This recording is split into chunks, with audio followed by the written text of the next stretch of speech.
Hi, everyone. You have been told that the self-realization is the awakening of our inner energy Kundalini, and that it happens when the Kundalini has connected to its source, the cosmic energy all around us. And that, then we become aware of the truth, that our true self is the pure spirit, and that, there is this all-pervading power of pure divine love, which we can feel as cool vibrations on our fingertips, above our head, in our body. The energy Kundalini can be understood as consisting of many threads, strands. The practicing of Sahajya Yoga begins with an experiment, an experience, also called self-realization. But in this experiment, only one or several threads of the Kundalini awake and raise up. And when we continue practicing Sahajya Yoga, more and more threads will be awakened, and we will be aware of a bigger part of the truth, or we will become more conscious of the truth. You have already learned about the energy channels, and about the chakras. You have been told that the founder of Sahajya Yoga is an Indian lady, whose name is Shri Mataji Nirmala Devi. Here is one of her photographs. You also have to know that there are some people who are authorized to raise the Kundalini, and in whose presence the Kundalini of the seekers of the truth raises up. One of these authorized persons is Shri Mataji, whose name means Holy Mother. You also have to know that Sahajya Yogis, or people who are practicing Sahajya Yoga, and who have managed the knowledge of Sahajya Yoga, also have got the authority to raise the Kundalini of the seekers of the truth, by the method of Sahajya Yoga. There is one more thing, about the specific quality of a photograph of a person. A photograph, a photo, copies exactly the emanation of the person. So, in Sahajya Yoga, we use the photograph of Shri Mataji to get our self-realization, to raise our Kundalini, and we meditate on this photograph. Okay, now you are ready for the experiment. First, you should see what we are going to do. You have been told that we have two channels, left and right, which are opposite to each other. They look after the sympathetic nervous systems, left and right. So the left one is for the power of desire, by which we desire mundane desires, and in the right we have the power of action. So, you have to put both your feet apart from each other, if you are sitting on a chair. If you are on the ground, it's okay. Also, you can take off your shoes, to have a direct contact with the Mother Earth, because the Mother Earth has a quality to absorb all our tensions through our feet. And put your left hand on your left lap, with the palm up, towards the photo of Shri Mataji, and you have to keep it all the time like that.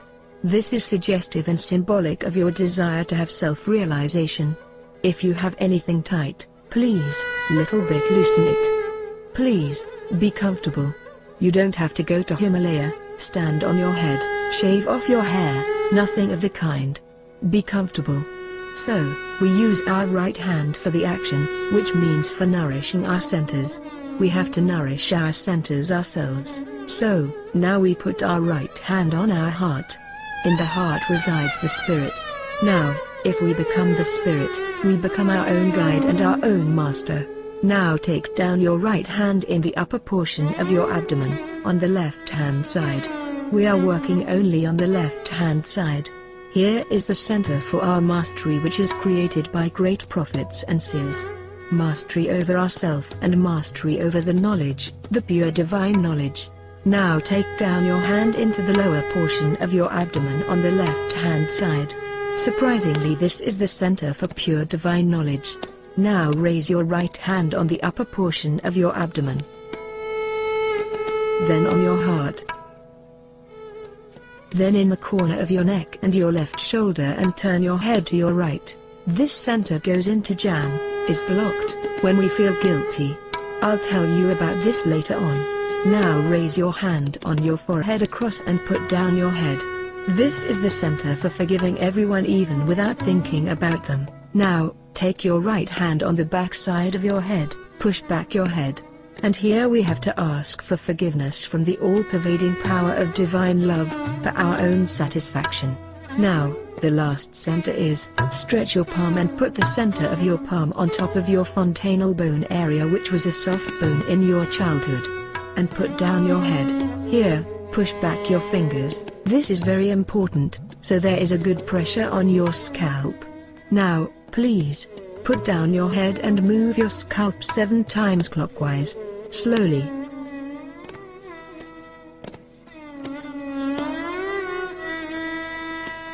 That is all you have to do.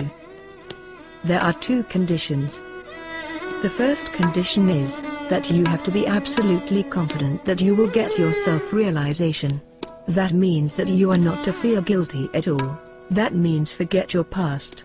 Whatever wrong you have done, whatever mistakes you have committed, will be dissolved by this power of divine love because it is the ocean of forgiveness. So you have to forgive yourself. And you do not know when you feel guilty what happens. If you have committed mistakes, it is all right. After all, we are human beings, we are not gods. We have to face the mistakes and finish off them.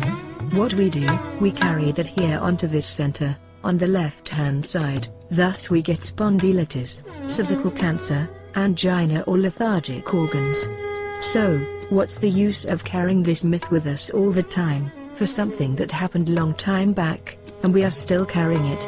We have to know that we are not guilty at all. Let the Kundalini judges us, we must not judge ourselves. The second condition is that you have to forgive everyone without even thinking about them. You have to forgive everyone. Now many people say it is difficult to forgive. Whether we forgive or we do not forgive, we do not do anything. What do we do if we do not forgive? But when we do not forgive, then we play into wrong hands, and we torture ourselves, while the person who has troubled us, or hurt us, is happy, but we are torturing ourselves all our life. Now, at this moment, this center is very important because if it is not all right, the Kundalini will not rise. And it is the center, where the optic chiasma is, and it is absolutely constricted. It will not open. But when we forgive, it opens. So as it is, you are torturing yourself all your life by not forgiving. And at this important moment you lose the chance of your self-realization. So, just forgive everything, everybody, everything, even without thinking about them. We can say, forgive them in general. Alright. You have already seen what we are going to do. So, please, let's start the experiment.